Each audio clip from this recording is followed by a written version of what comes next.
And we're back now with Republican Governor of Mississippi, Haley Barbour. He's in Biloxi this morning, and Democratic Congresswoman Debbie Wasserman Schultz, who joins us from Miami.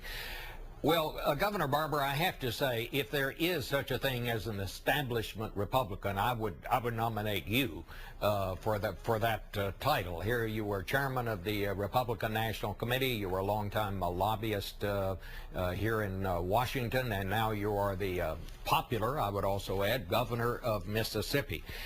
So I want to start with this. If Joe Miller does win in Alaska, it'll be the second time this cycle that an incumbent Republican senator has been denied his party's nomination to the Senate, the other being Bob Bennett of Utah. Is this a little bit scary to the establishment types like you? Not to me. When I was chairman of the RNC, Bob, as you mentioned, in the last decade, we never took sides in primaries. We did not endorse incumbents over challengers. Same way I'm the chairman of the Republican Governors Association today. We do not take sides in primaries, and here's why.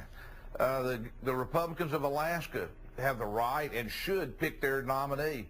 They don't need somebody from Yazoo City, Mississippi to tell them who ought to be the senator from Alaska. Debbie Wasserman Schultz, we had this big rally here yesterday on the anniversary of Martin Luther King's I Have a Dream speech. I talked to those two candidates that you just heard about it. What's your take on what happened here yesterday?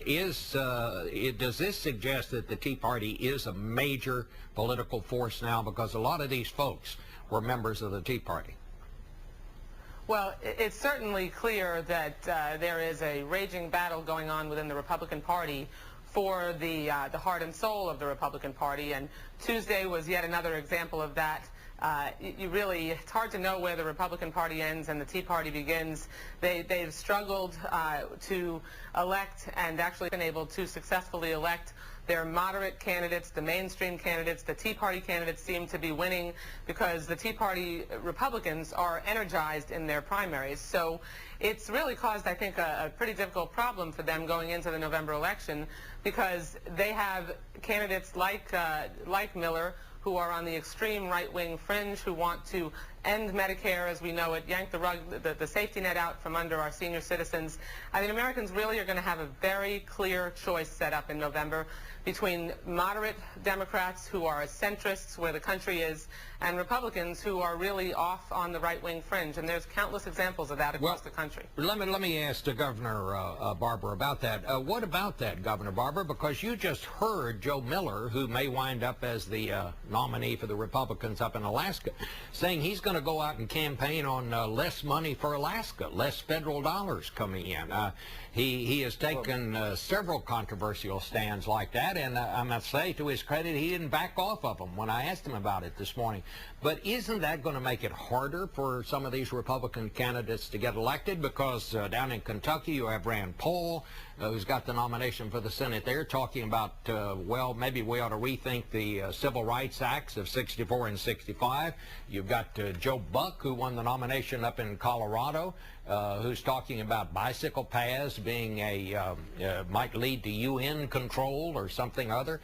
It seems to me that you do have kind of an exotic crew out there this time.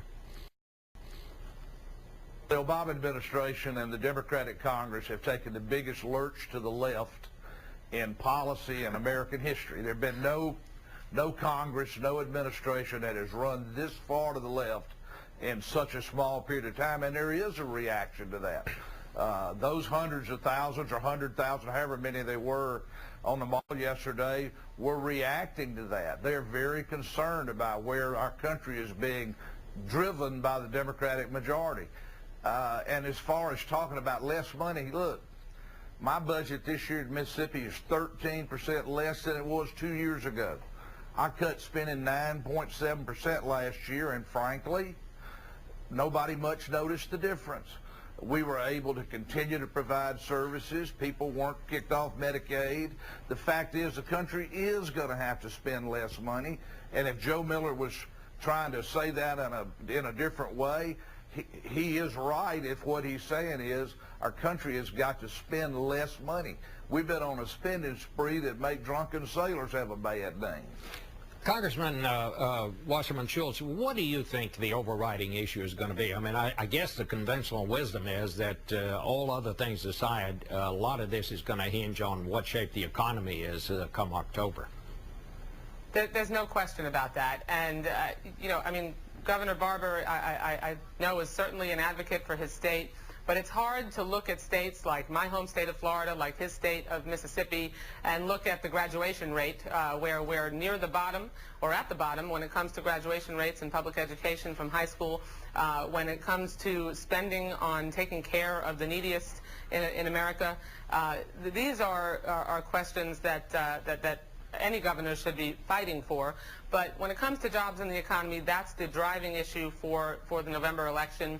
We have a lot of evidence that the economy has begun to turn around. We have a long way to go, and we've got to make sure we continue to push hard.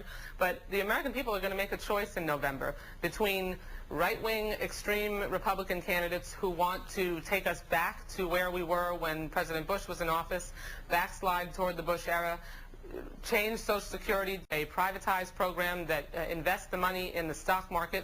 Where would we have been if we had done that in the last few years? Voucherize Medicare and essentially change our tax policy to one that is, again, focused on the wealthiest 2% of Americans. We gave Americans, 95% of Americans, a tax cut. So I don't know how giving the overwhelming majority of Americans a tax break is a lurch to the left. It's certainly been moderate and centrist and focused on trying to make sure that this economy gets a jump start. We've got a long way to go. Let me just ask Governor Barber, one of the big things that's going to be coming up here in the fall is whether to extend the Bush tax cuts. Is it your position that all of them ought to be extended, or just those for the middle class? We should not have any tax increases.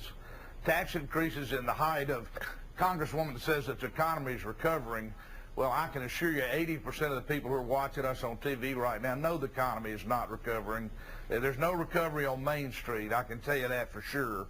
And in an economy like this, we don't need to be raising anybody's taxes.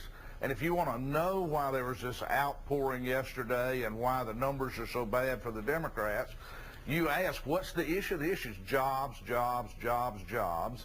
Yet for more than a year, the Democrats in Congress and the administration were totally focused on a health care reform bill that's going to increase the cost of our health care. And the American people wanted to be talking about jobs. Congressman Wasserman Schultz, I'll give you 20 seconds to just respond to that because we've run out of time here. Absolutely. If you look at the month before President Obama took office, we were bleeding 750,000 plus jobs a month. Fast forward a year and a half later, and we are adding about 100,000 jobs a month in the private sector. We've made the auto industry profitable. We've turned things around. We have a long way to go, and we're going to continue to push hard. But the November election is a choice, and the American people are going to continue to support Democrats because they want to continue to move in the direction that we've been going, not backslide toward the Bush era. All right. The clock has just run out. Thanks to both of you for an enlightening discussion. I'll be back for the final Thank you, Bob. in just a second.